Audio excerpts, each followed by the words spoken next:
ఆగండి. అమ్మ నిహారిక వస్తున్నారు, గొడవ పడకండి, సైలెంట్ గా ఉండండి.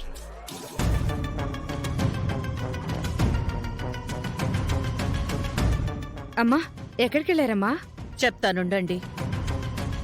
ఏమండి శ్రీకర్, ఒకసారి బయటికి రండి. మీ అందరికీ మన అమ్మవారి విగ్రహం విషయం చెప్పాలి. రేపటితో అమ్మవారు మన ఇంటికి రాబోతోంది. అవని దగ్గర నుంచి రావడానికి ఇష్టం చూపించని అమ్మవారు ఎలా వస్తుంది?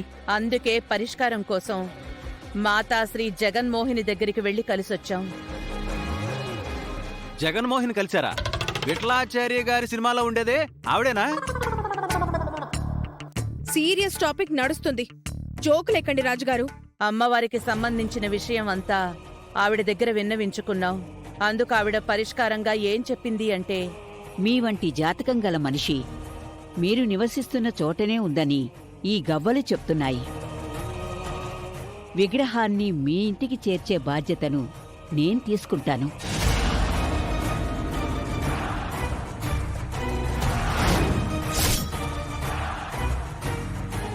జరగబోయే దసరా ఉత్సవాలకి కాలనీవాసులందరూ హాజరవుతారు.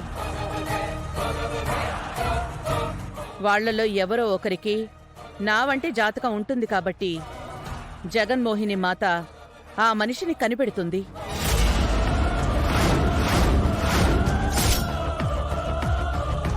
ఆ మనిషి పెళ్లైన ఆడదో, పెళ్లి కావలసిన అమ్మాయో, అర్చన శౌర్య అంతటి వయసు గల పాపో ఎవరో తెలిసిపోతుంది.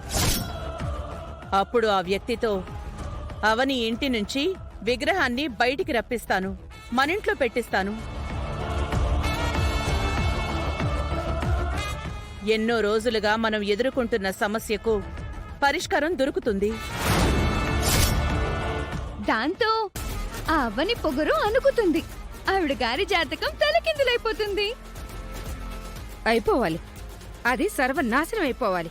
విగ్రహం మన ఇంటికి రావాలని కోరుకోవడంలో తప్పులేదు, కానీ అవనికి చెడు జరగాలని కోరుకోకూడదమ్మా. అవని గురించి పాజిటివ్ గా ఆలోచిస్తున్నావు ఏంటన్నా? మనకి జరిగిన అన్యాయం నువ్వు మర్చిపోయావా ఏంటి? నాదొక చిన్న సందేహం అత్తయ్య. ఏంటది? ఆ మాతాజీ దగ్గరికి మిమ్మల్ని నిహారికి తీసుకెళ్ళింది కదా?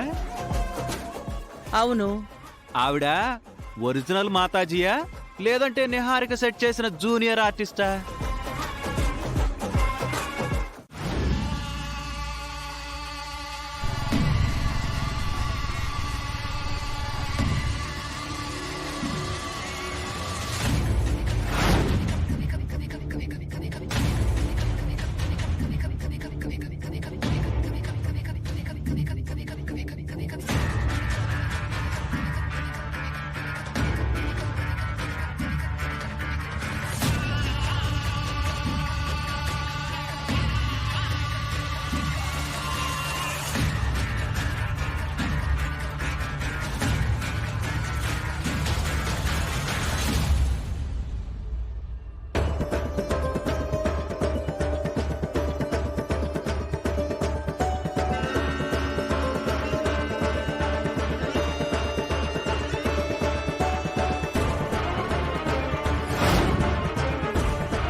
ఇక్కడ పెట్టండి అమ్మా, పెట్టండి.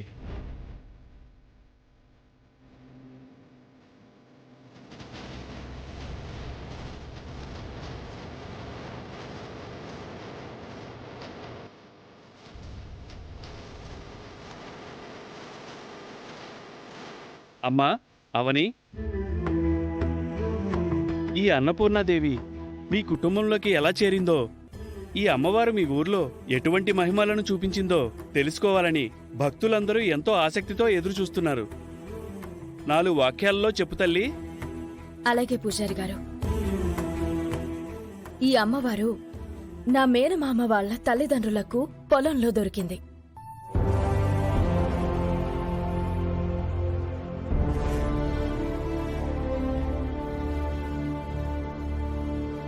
తర్వాత ఓ సిద్ధాంతి దగ్గరికి తీసుకుని వెళ్లారు. ఆయన అప్పుడు ఏం సూచించారు అంటే, ఇది మీ వంశానికి దొరకటం మీ అదృష్టం. తులసి లాంటి జాతకం కలిగిన అమ్మాయిని మీ ఇంటి కోడలిగా తెచ్చి ఆమెతో పూజలు చేయించాలి, నైవేద్యం సమర్పించాలి. అప్పుడు అన్నపూర్ణ మాత కటాక్షం లభించి ఊరు సస్యశ్యామలమవుతుంది. ప్రతి సంవత్సరం మీ ఇంటి కోడలు ఈ ముక్కు పుడకను ధరించి ఈ సంప్రదాయాన్ని ముందుకు తీసుకువెళ్ళాలి.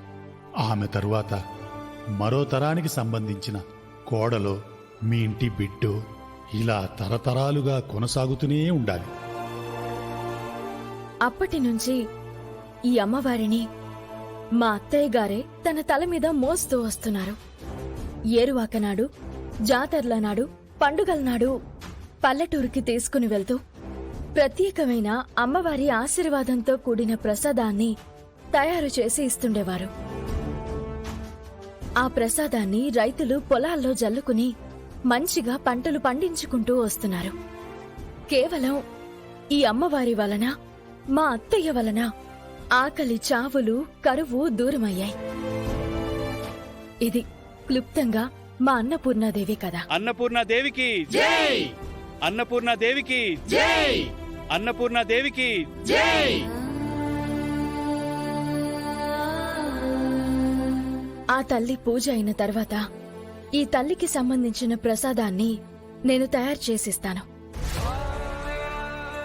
అందరూ స్వీకరించండి. మీ కుటుంబ సభ్యులతో తినిపించండి. అందరికీ మంచి జరుగుతుంది. సరే అమ్మా.